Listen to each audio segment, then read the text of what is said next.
Putin की एटमी धमकी पर संयुक्त राष्ट्र सख्त नजर आ रहा है। न्यूक्लियर वॉर की धमकी देना शर्मनाक है, यूएन की तरफ से यह कहा गया है। आपको याद होगा कि पुतिन ने कहा था कि पश्चिमी देश जिस तरीके से प्रतिबंध लगा रहे हैं रूस के ऊपर, उसका परिणाम बहुत बुरा होगा। और उसके बाद उन्होंने एक स्टेटमेंट दिया था कि न्यूक्लियर वॉर भी हम छेड़ सकते हैं। इसी को देखते हुए अब संयुक्त राष्ट्र सख्ती दिखा रहा है और कह रहा है कि इस तरीके का बयान जो पुतिन दे रहे हैं वो बेहद ही शर्मनाक है।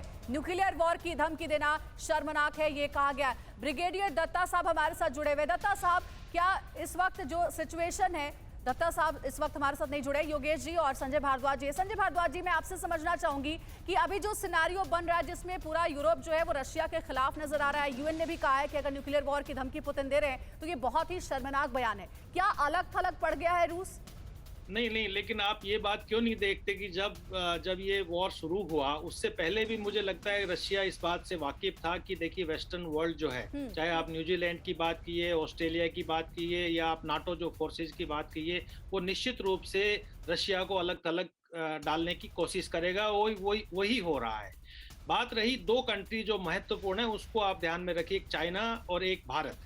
जो दोनों देश है, चीन और भारत के रुख में भी ये बात निश्चित रूप से जो एब्सटेन किया है उन्होंने वोटिंग से, यूएन चीन, भारत और यूएई। यस, तो एब्सटेन किया है, तो ये बात क्लियर है कि देखिए रूस निश्चित रूप से दुनिया में अलग थलग पड़ गया है इस मुद्दे को लेकर। परवाह देश की, सोमवार से शुक्रवार रात 10 बजे TV9 भारतवर्ष पर।